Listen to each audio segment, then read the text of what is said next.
An instructional video by Jace Consulting Group. Okay, in this installment, we're going to continue on with our QuadGen OSS report here.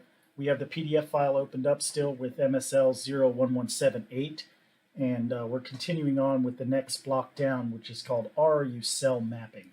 Okay, when we look at RRU cell mapping, it's even a little bit further into the RRU itself, right? It's going to tell us how that RRU relates to the E node itself. So again, we're looking at cellular information here. We're looking at the E node ID, and then the technology and the sector. You can see this is beta. In this case, there's another, the block actually starts up here and continues on to the next page of the report. We can still see that this is disabled, and you can see a note here. It says product name highlighted in red is currently disabled and not accurate for the model type, right?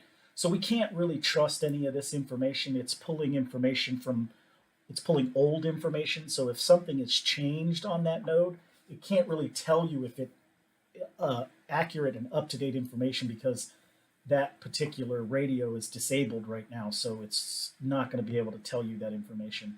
But we can continue on with the whole graph here, RRU cell mapping.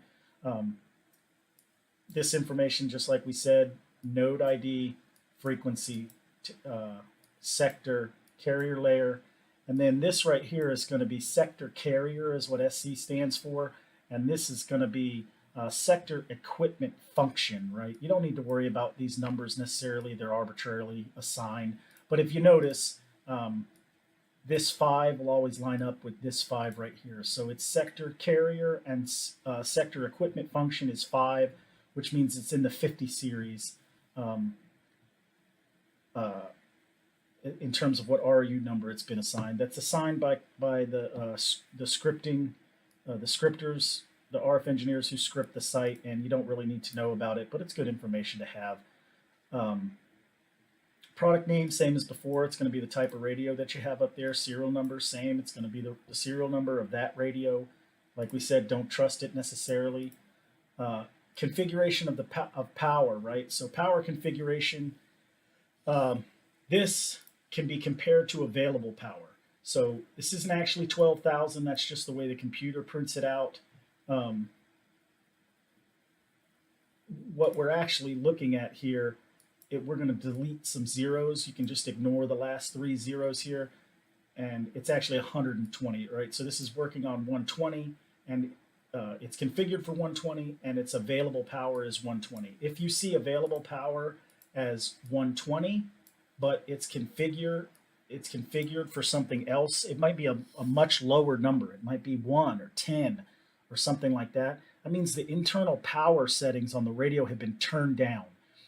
If you're doing something like PIM pilot testing, or you have a radio like the FirstNet, the 4478B14, that has a very high available power output, right? But they don't use it on that setting unless they absolutely need it. That's the whole point of having FirstNet, right? It operates on a lower power configuration than what's actually available. So they can turn the power all the way up. When you do PIM testing, they will turn that power all the way up. And in truth, you should be further away from that radio, like out of your lease space, like 10, 15 feet down below. Because when they turn the power up, not only will you get more RF exposure, but it also makes the frequency a little bit more sensitive to outside interference. So you can actually, when they turn the power up all the way on something, you can actually cause RSSI or return loss, or not return loss, I'm sorry, but RSSI, because of the high power. So you can see this one's 60, and this is 160. So it just depends on what your RRU is capable of doing and what it's configured to do. But if you have power problems, power disturbance, and so on, you can look inside your power configuration numbers and see, hey, I have an available power of 120, and it's only configured right now for 10. And you can ask QuadGen, can you go ahead and configure it for the amount of power available? And they may say no because of this reason or that, but it's a good question to ask if you're dealing with low or even high power problems. TXRX, so we can see how the radio is configured, right? So for this 2100 radio, this is configured for a 2 TX and 4 RX, right? So we can assume, and I know for sure on this, but we can assume right there that this is actually a B4 with an A2 pack on the back of it, right? So we have 2 transmit branches, but actually 4 jumpers, right?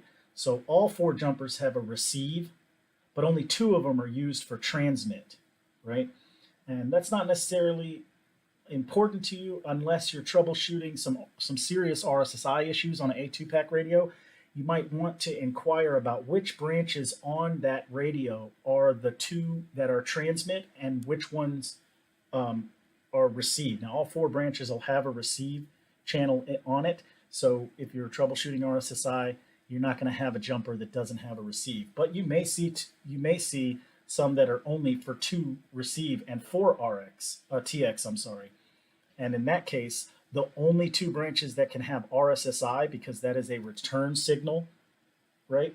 The only branches that can have RSSI on them are ones that are RX, configured for RX, right? So you can see this one's 2x2. That's because it's a 700 node, and it's an RU11B12, which only takes 2 jumpers, period. So it's configured for 2x2. On your, say, for instance, like on a 4478B14, that radio can be configured for 2x or it can be configured for 4x. If your radio is configured for 2x2, that means that you're going to have only 2 jumpers. The other 2 ports on the radio are going to be capped with loads, right?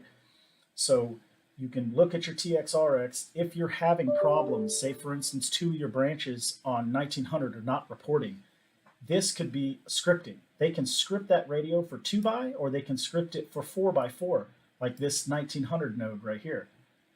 If you're operating on a 1900 and you're getting problems with VisWAR or RSSI readings on 2 of your branches, come to your RU cell mapping chart and look to see how is it configured. Is it 2x? If it is, you can tell QuadGen, hey, you've scripted my radio here for 2x2, but this is a 1900 node, it should be 4x4. Let's change it to 4 and see if it fixes the problem. And that's a way that you can look into it. Operational state, already talked about it. Enabled or disabled will tell you a lot about what the status of your radio is. And then available power, we talked about, compare that to your power configuration. And that's pretty much how you use your cell mapping chart in your health check. Again, some of this stuff is just for reference sake, like your serial numbers and your product names and your RRU numbers and your cell information. But TX, RX configuration and power configurations, definitely stuff you need to look at if you're troubleshooting for RSSI or VisWAR readings or power problems. This is a good place to go to answer some of the questions that might help you look into the problem a little bit deeper.